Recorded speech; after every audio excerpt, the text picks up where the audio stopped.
The sound you hear is not the gentle rhythm of a coming rain.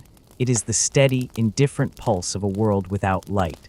It is the metronome of your remaining time on Earth. Each drop striking the sodden floor of your cell is a reminder of the world you have lost, the world of sunlight, of open spaces, of clean air. Here there is only the cold stone, the perpetual damp, and the thick, cloying smell of human misery. Look at your hands, they are not your own. They are caked in filth, the nails broken, the skin raw. Now look around you, but you can't, there is nothing to see. The darkness is absolute, a physical presence that presses in on all sides. It is a darkness that has been here for centuries, soaking into the very rock. You are in the belly of the beast. You are in a Roman dungeon. And the only question that matters now, the only thought that can pierce the suffocating despair is a simple one. Could you escape? This is the city of Rome, the Caput Mundi, the head of the world, a metropolis of over 1 million souls in the 1st century AD, a city of unparalleled spectacle, of grand triumphs, of towering aqueducts and sprawling bathhouses, a city of law, order, and civilization, governed by the precise and intricate machinery of the Senate and the Emperor. But civilization is a veneer, order is a promise, not a guarantee. And for every gleaming column in the Forum, there is a dark cellar hidden away in a tenement block. For every proclamation of justice, there is a silent, brutal reality. And that reality has its own architecture, its own geography, right here in the heart of the city. We are looking at the Carcer, later known as the Mamertine Prison. It does not look like much. A grim, functional stone structure pressed against the rock of the Capitoline.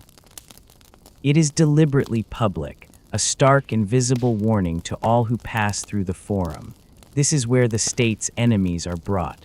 This is where order is enforced not with laws, but with locks, chains, and stone. To understand how you might escape this place, you must first understand how you came to be here.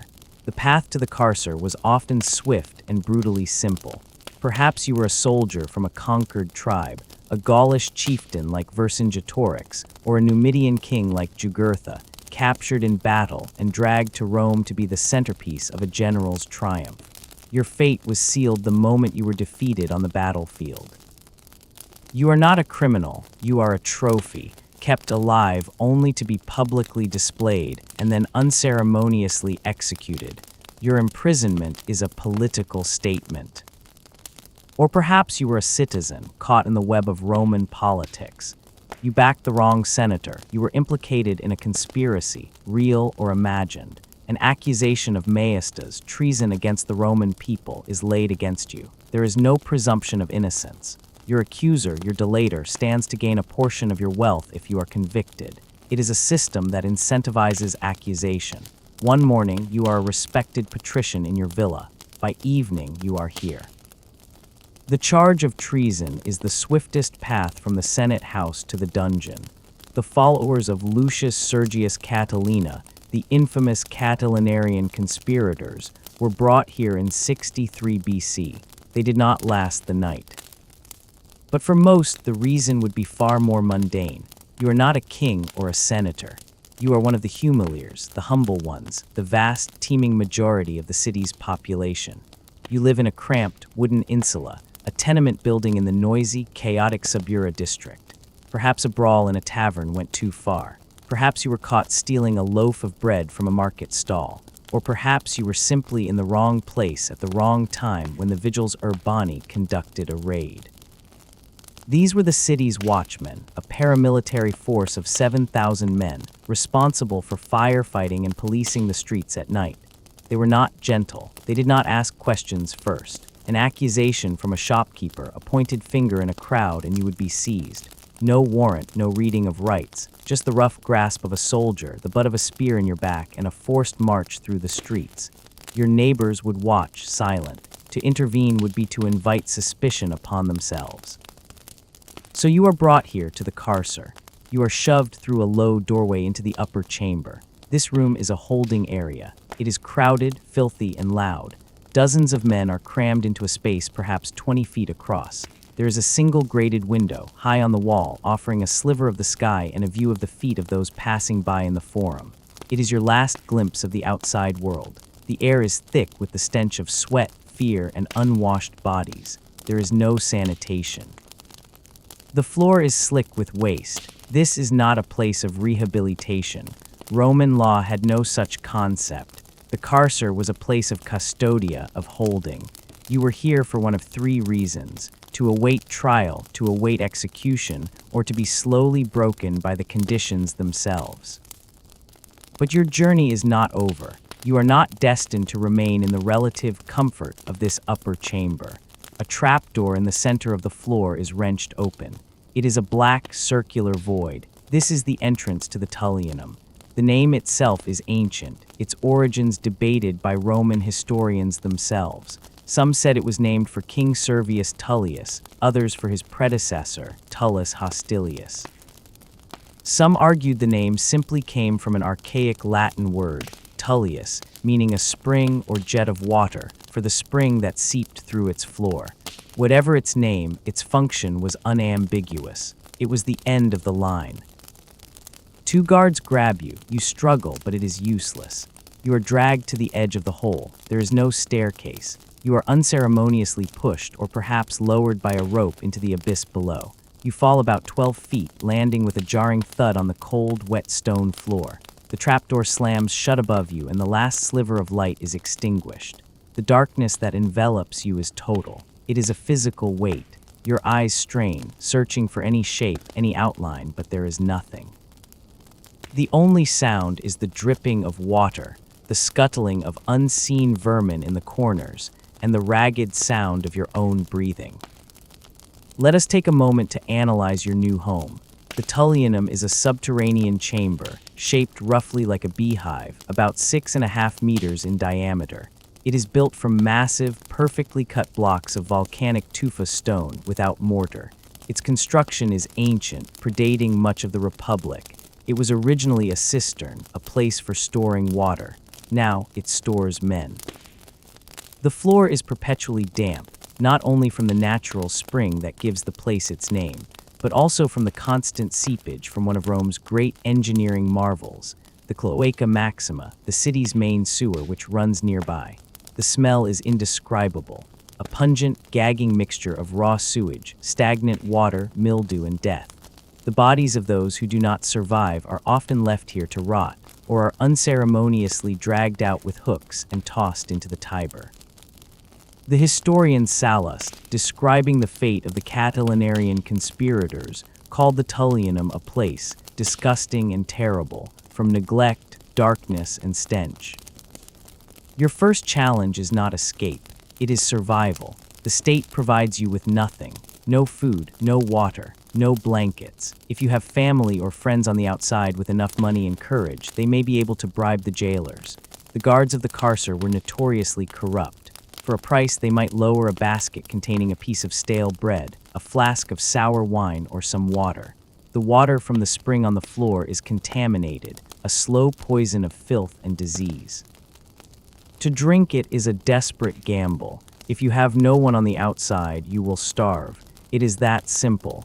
This was a form of passive execution. The state did not need to sentence you to death. It simply had to wait. Days bleed into one another. You lose all track of time.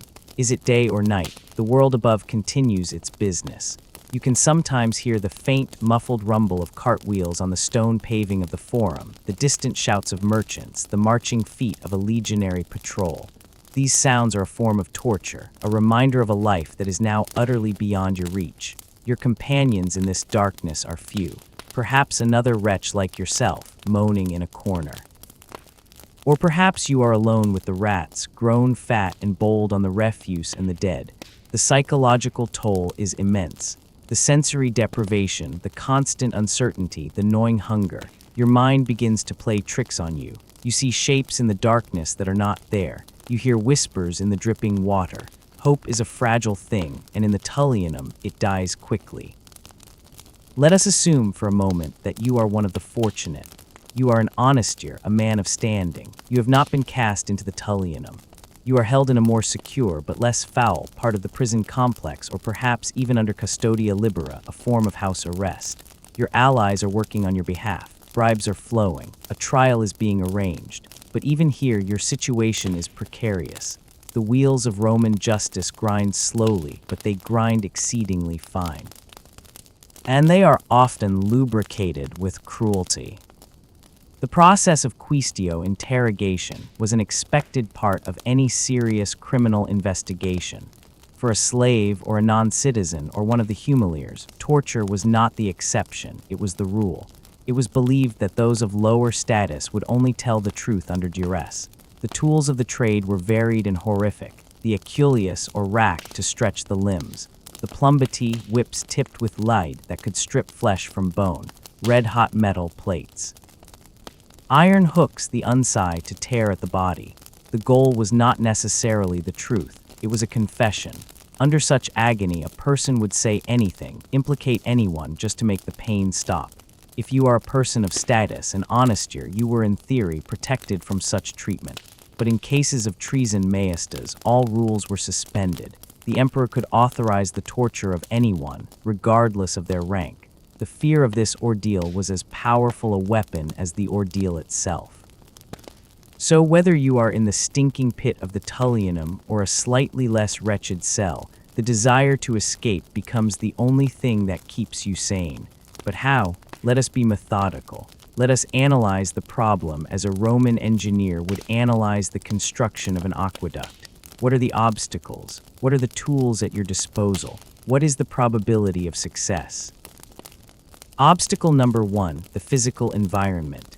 If you are in the Tullianum, your problem is vertical. You are in a stone bottle. The only way out is up, through the 12-foot-high hole in the ceiling. You would need to be an acrobat with superhuman strength to climb the smooth, curved stone walls. There are no handholds. Even if you could, the trapdoor is made of solid wood, reinforced with iron and barred from above. It is guarded day and night. Let us say you are not in the Tullianum, but in another cell. The walls are your primary barrier. Look at them. They are not brick and mortar. They are massive blocks of travertine or tufa, some weighing several tons, fitted together with the precision for which Roman construction is famous. You have no tools. Your bare hands are useless against this. You would need a sledgehammer, a pickaxe, something to exploit a weakness in the stone. You have nothing.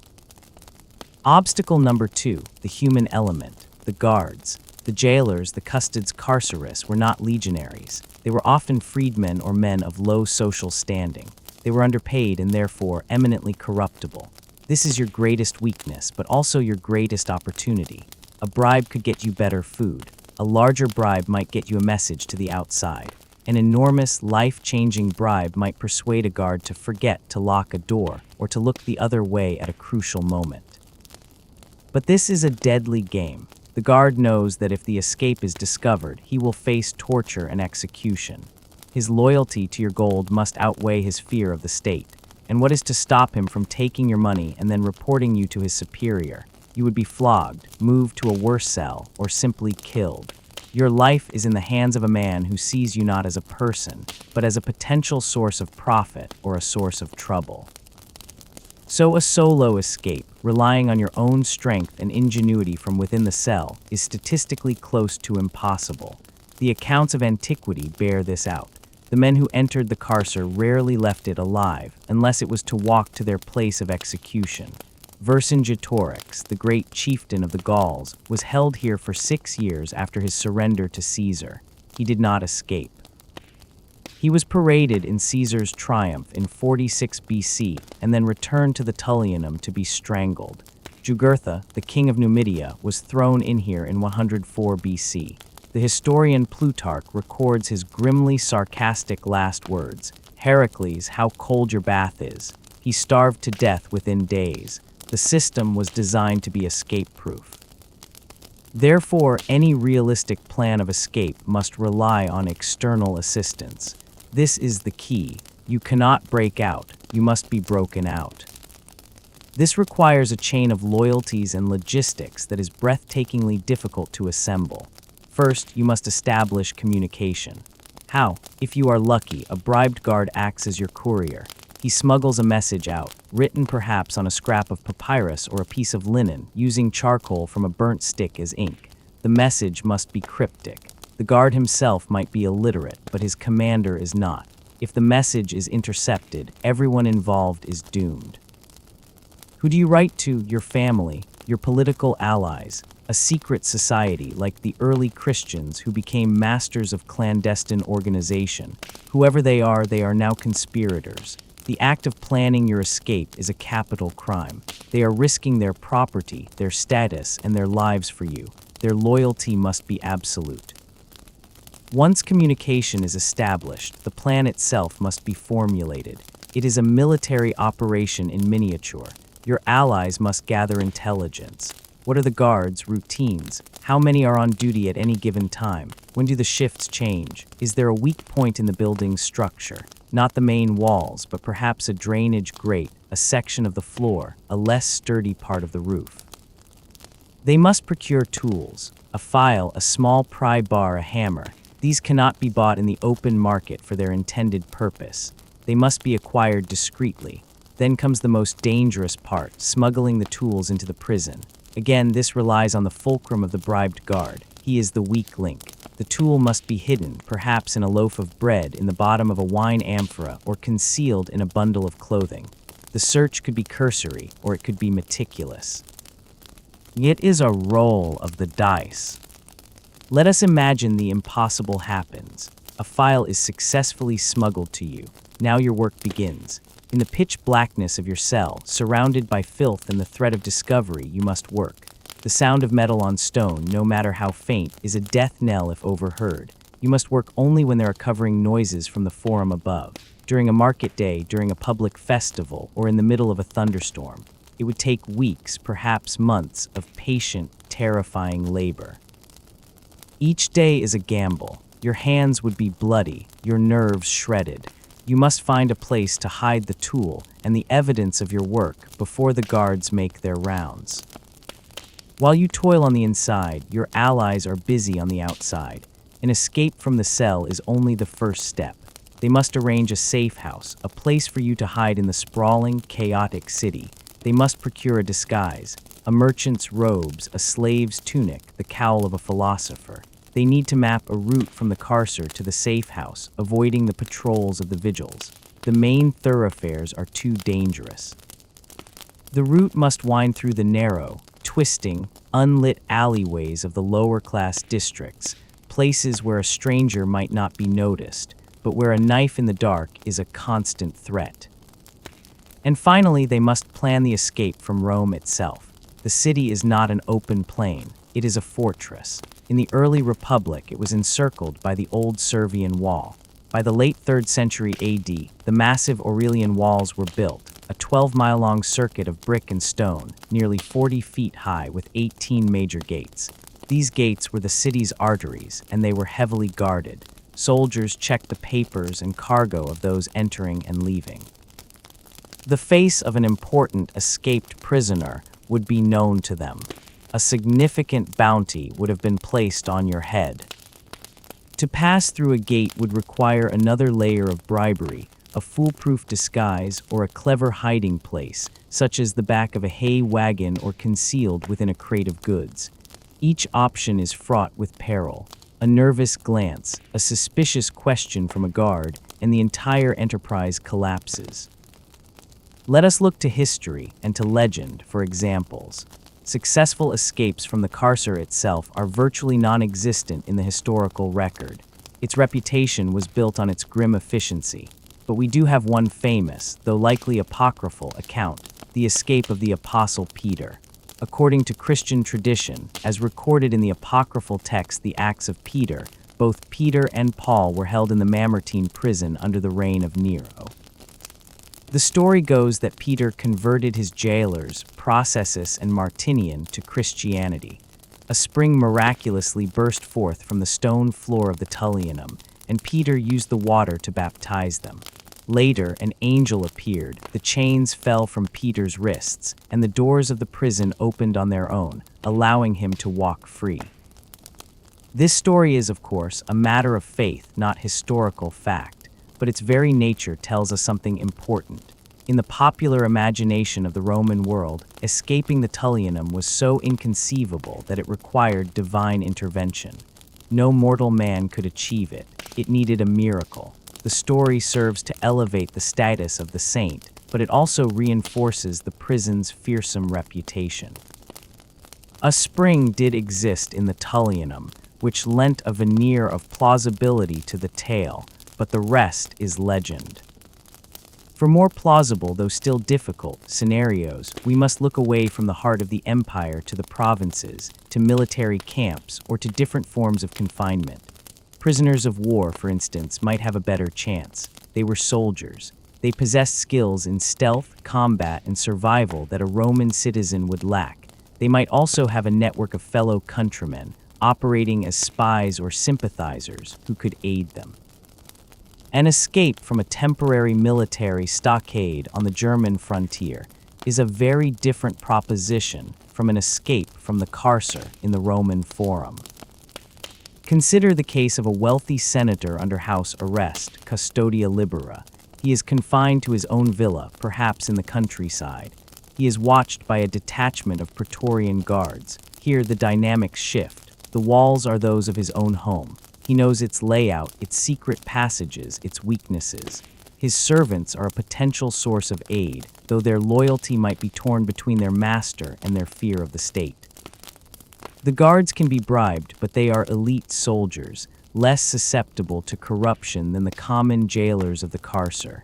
The escape would be a matter of timing, deception, and having a fast horse waiting. It is still dangerous, but the physical barriers are far less formidable. But you are not a senator in a villa. You are not a saint awaiting a miracle. You are in the dark, in the filth, with your smuggled file. Let us construct a hypothetical scenario, a best-case 1 in a million chance. You are a former legionary, arrested on a false charge of mutiny. You have allies in your old century, men who know you are innocent and are willing to risk everything for you. You have been in the Tullianum for 3 weeks. The initial shock has worn off, replaced by a cold, calculating resolve. A friendly guard, a man whose village you once saved from bandits on the frontier, has been bribed by your comrades. He has smuggled you a small, tough iron file. Your work begins. You have chosen your target, not the walls, but the floor. You notice that one of the paving stones near the wall sounds hollow when tapped. It covers a small, subsidiary channel that leads to the main cloaca maxima. It is your only chance. For 2 weeks, you work every night. You wait for the sounds of late-night revelers in the forum above to cover the noise of your scraping. You use the foul water from the spring to lubricate the file and dampen the sound. You work by touch alone, your fingers tracing the outline of the stone. The work is agonizingly slow. The file grows dull. Your hands are a mass of blisters and cuts. The fear of discovery is a constant metallic taste in your mouth. On the outside, your comrades have done their part. They have bribed a sewer maintenance worker to leave a specific manhole cover, 300 yards down the line, unlocked on a particular night. They have a change of clothes, food, and a small purse of coins ready. They have studied the vigil's patrols in the area. They have a room waiting for you in the most wretched part of the subura, where no one asks questions. The night of the escape arrives. A storm is rolling in over the city, a gift from the gods. The thunder will mask any noise. The guard you have bribed is on duty. He will not raise the alarm for at least an hour after his shift ends, giving you a precious head start. With a final, desperate effort, you pry the stone loose. The stench that rises from the channel below is overwhelming, far worse than the ambient smell of the cell. It is the concentrated filth of 1 million people. You do not hesitate.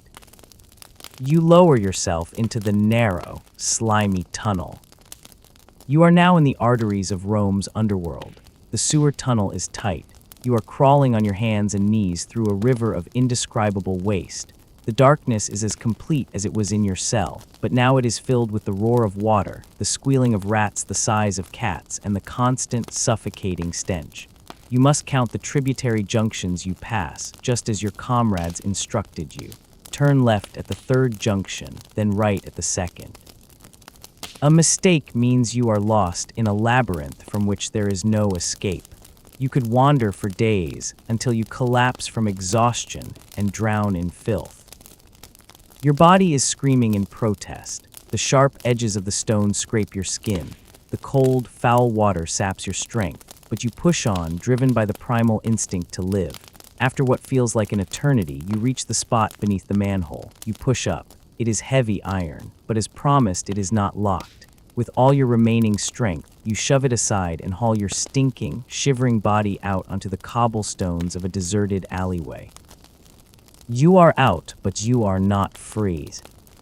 You are standing in the rain, somewhere in the bowels of Rome. The city at night is a different beast.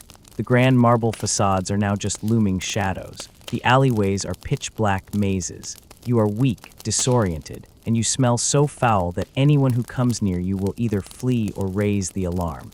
Your first task is to find your contact. He is supposed to be waiting by a fountain with a broken statue of a nymph.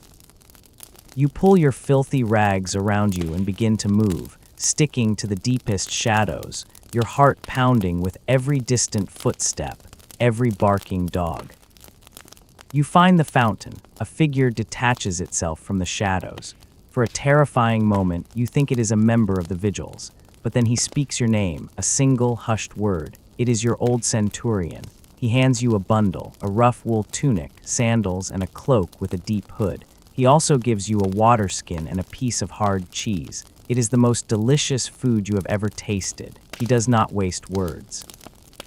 He points you down a series of alleys, giving you curt directions, his voice a low rasp, barely audible above the drumming of the rain.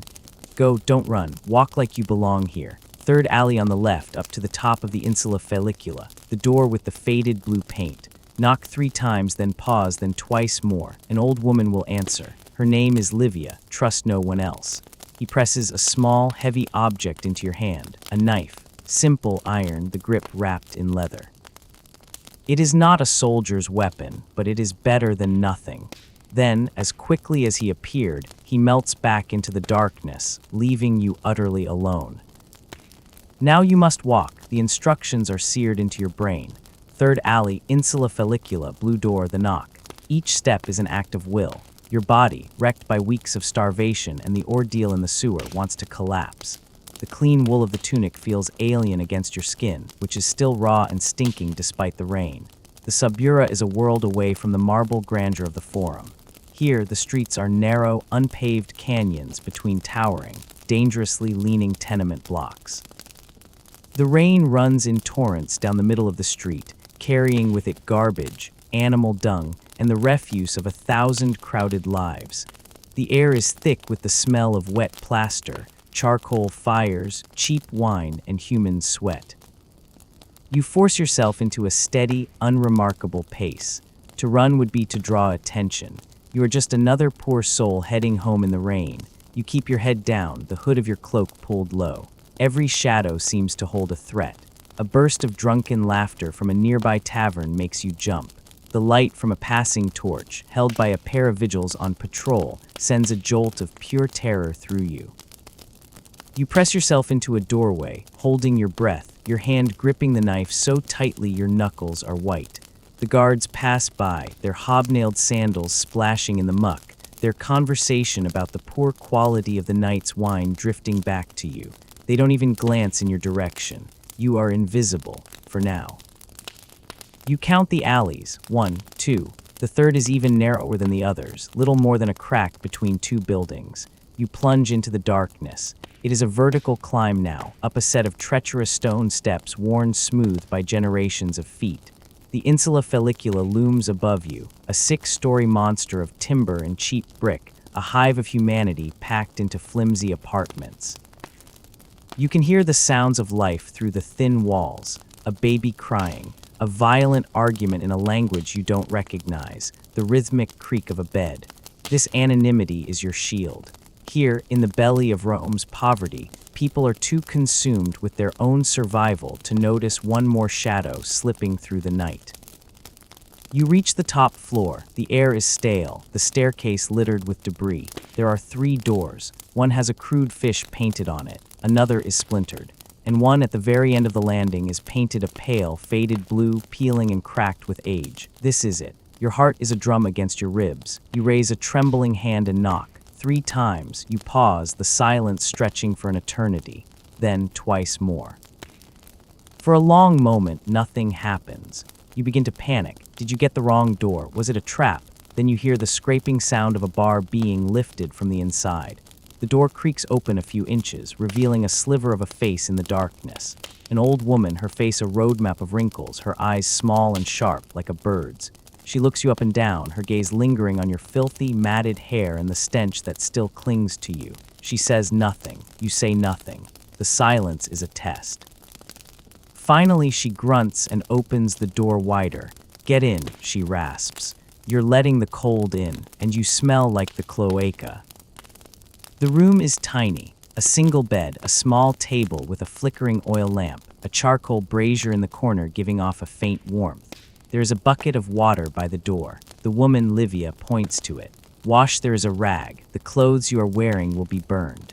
Her voice is devoid of warmth, but it is full of authority. You do as you are told, stripping off the borrowed tunic and using the coarse rag to scrub away the layers of grime. The water quickly turns black. It is cold, but it feels like a baptism, washing away the prison, the sewer, the fear. Livia hands you a simple, threadbare tunic, much patched but clean. She takes your old clothes and the centurion's cloak and stuffs them into the brazier without a word. They smolder, adding a new, acrid smell to the room. She places a wooden bowl of lentil soup and a piece of hard bread on the table. You devour it like a wolf, not realizing until you are finished that you have not even sat down. The old woman watches you, her expression unreadable. "The centurion paid me well," she says, as if reading your mind. "He saved my son's life in Germania. A debt is a debt. You can stay here for 2 days, no more. After that, you are on your own. Do not leave this room. Do not make a sound." My neighbors are curious, and a delator's reward could feed a family for a month. You sleep, but it is not a restful sleep. It is a fitful, nightmare-plagued darkness, filled with the echo of dripping water, the clang of a closing trapdoor, the feeling of crawling through suffocating filth. You wake up with a start, convinced the vigils are breaking down the door, but it is only the sound of a cart rumbling by on the street below. The line between the dream and the reality of your situation is terrifyingly thin. The next day passes in a blur of confinement. You are a prisoner once more, but this cell has a window, a small, grimy window that looks out over a sea of terracotta rooftops. You can see the smoke rising from 1,000 chimneys. You can hear the cacophony of the city, the cries of street vendors, the hammering of a blacksmith, the distant roar of the crowd from the Circus Maximus. You are in the heart of the beast, hidden in plain sight. Livia brings you food and water twice, her movements silent, her face a mask. You try to thank her, but she cuts you off with a wave of her hand. Save your words. They are a luxury you cannot afford. On the evening of the second day, the centurion returns. He slips into the room as silently as a ghost. He looks grim. "It's worse than I thought," he says, his voice low. "The whole city is buzzing. An escape from the Tullianum, it hasn't happened in living memory. The urban prefect is making an example. They took the guards from your watch, all of them." He pauses and his eyes meet yours. They were questioned, under the plumbity. The one who helped you, he held out for a day. But no one holds out forever. They know a former legionary escaped. They have your name. They don't have a good description, but they know your height, your build. Edicts are being posted from the Capitoline to the Aventine. There is a reward of 10,000 sesterces for your capture, enough to buy a small farm. The number hangs in the air. 10,000 sesterces, a fortune. Every hungry man, every desperate citizen, every petty informant in Rome is now your enemy. You are no longer just a fugitive. You are a lottery ticket. They will be checking the gates. The centurion continues, pacing the tiny room. The praetorians are reinforcing the city guard. They are examining travel permits, searching wagons. Walking out of the city is impossible. Livia's nephew works on the barges down at the Emporium, the river port. He says they are checking the grain ships heading for Ostia, probing the cargo with spears. Your hope, which had begun to flicker back to life, is extinguished. You are trapped. Escaping the dungeon was only the first circle of hell. Now you must escape the city itself, a prison with 1,000,000 guards. "There is one chance," the centurion says, stopping his pacing. It is a bad one, but it is the only one we have. The city's dead must be buried outside the walls. It is the law. The pomerium, the sacred boundary, cannot be polluted by corpses. There are funeral processions leaving the city every day, heading out along the Via Appia to the tombs and catacombs. He looks at you, his eyes intense. Tomorrow, a wealthy merchant is burying his wife. He was from your old province. I served with his brother. A favor has been called in. A large sum of gold has been paid. The procession will be large. Many mourners, professional wailers, family members. One more face in the crowd, hooded and grieving, might pass unnoticed. The plan is audacious. It is insane. To hide amongst the dead to save your life. You would join the procession here in the Subura, the centurion explains, his words coming faster now. You will be a distant cousin, overcome with grief. You keep your head down. You walk with them through the city streets all the way to the Porta Appia. The guards at the gate do not typically disturb a funeral procession. It is considered bad form and bad luck. Once you are outside the walls, you will have a chance. You can slip away into the countryside as the rites are being performed. He places a bundle on the bed. It contains a dark, high-quality woolen tunic, the kind a respectable citizen would wear for mourning, and a thick, heavy cloak with a deep cowl.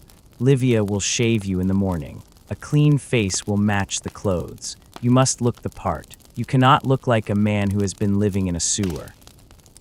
The risk is enormous. The procession will move slowly, in broad daylight, through the very heart of the city you are trying to flee. You will be exposed, surrounded by people. A single suspicious glance from a guard, a single person who thinks your face looks familiar from the descriptions on the edicts, and it is over. There will be no escape. They will take you in the street.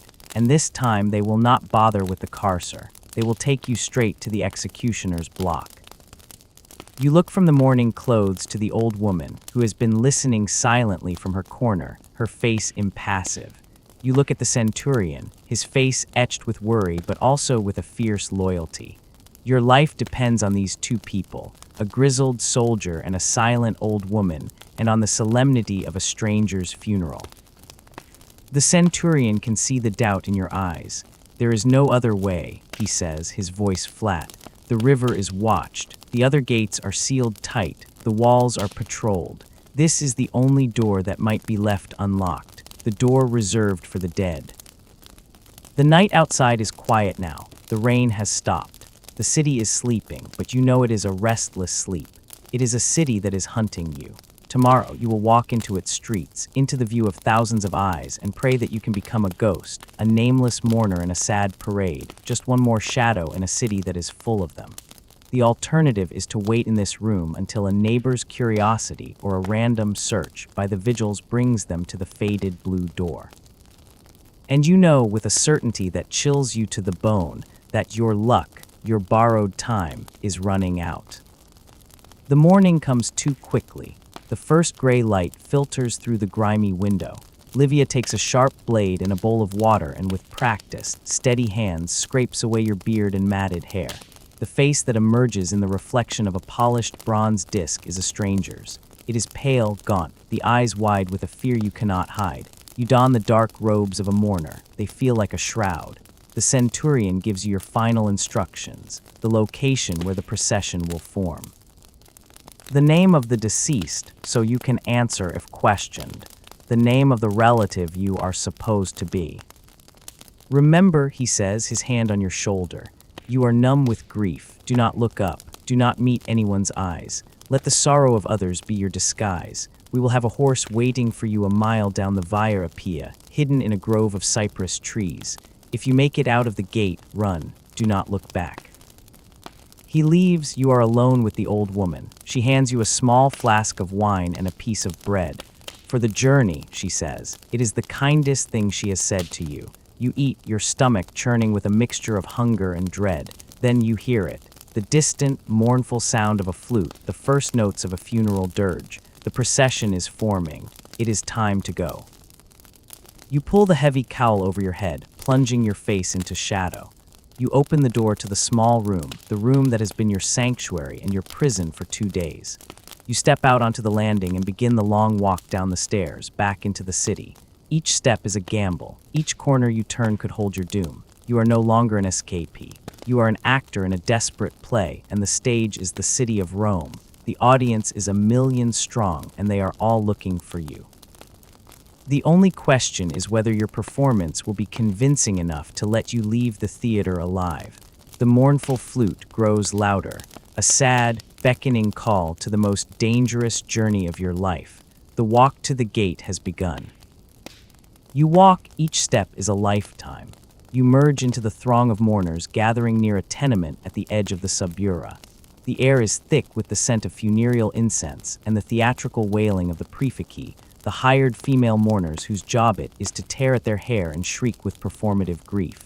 Their loud, piercing cries are a blessing, a curtain of sound to hide behind. The procession begins to move, a slow, somber river of black-robed figures flowing through the city's arteries.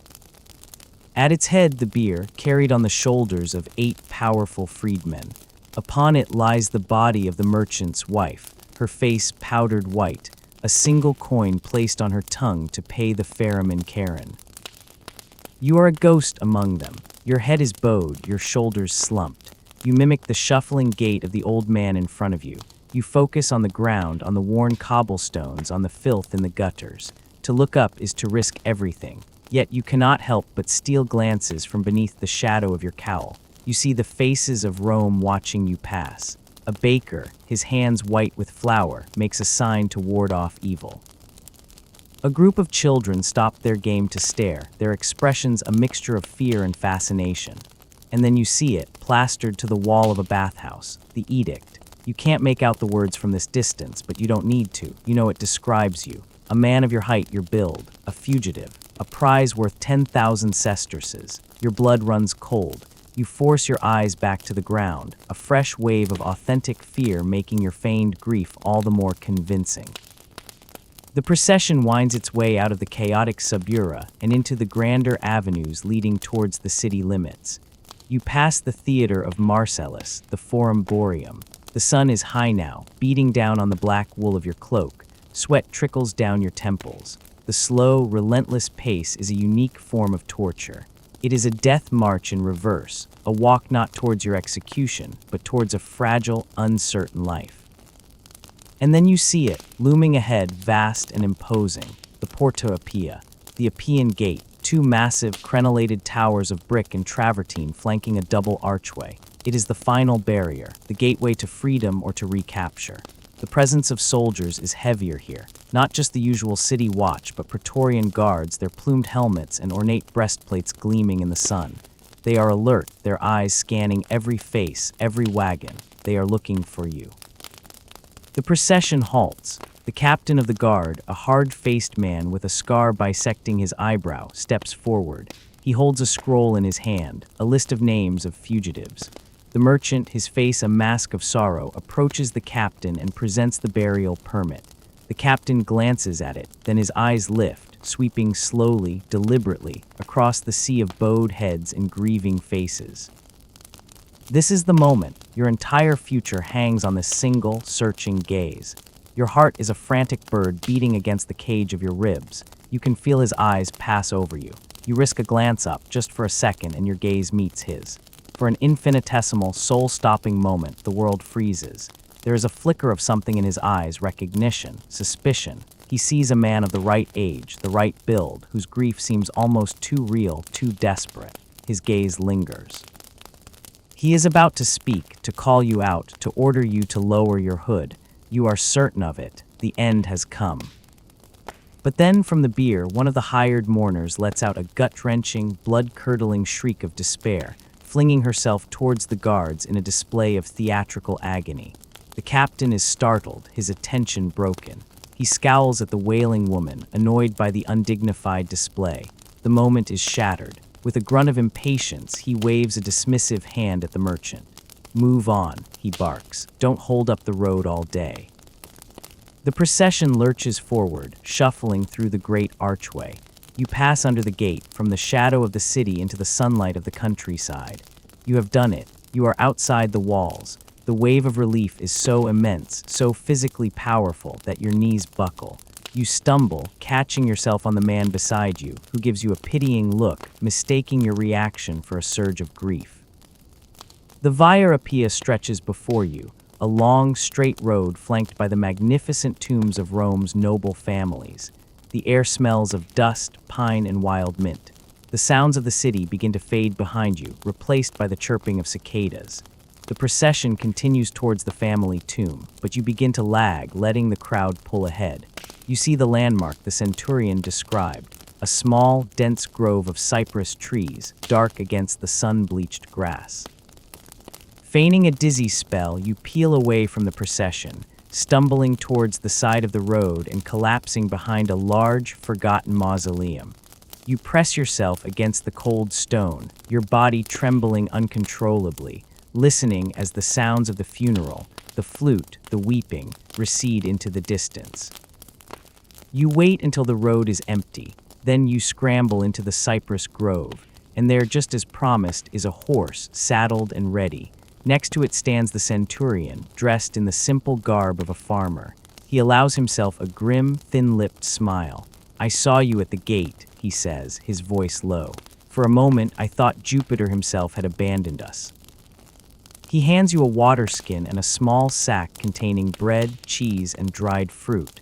"There is no more I can do. From here, you are on your own. Ride south. Avoid the towns. Sleep in the woods. When you reach the coast at Puteoli, find a merchant ship sailing for the east. Lose yourself in the provinces. The man they are hunting in Rome is dead. Make sure he stays that way." He clasps your forearm, a soldier's farewell. "Live well, brother." And with that, he turns and disappears back towards the city, a man who has risked everything to repay a debt of loyalty. You are alone. You mount the horse, a creature of flesh and blood, so much more real than the ghosts you have been living with. You look back one last time. In the distance, the great walls of Rome shimmer in the heat, a golden cage you have miraculously escaped. You think of the darkness of the Tullianum, of the foulness of the sewer, of the face of the tortured guard who bought you this chance with his life. Freedom, you realize, is not a feeling of lightness. It is heavy. It is the weight of the lives that were spent to purchase it. It is the memory of the darkness that makes the sunlight so painfully bright. You have escaped the Roman dungeon, but you know with a certainty that settles deep in your bones that you will never truly leave it. A part of you will be there forever in the cold and the dark, listening to the steady, indifferent sound of dripping water. But now, you have a life to live for all the men who don't. You turn the horse south and spur it into a gallop, not looking back again, riding towards a new dawn you never thought you would see.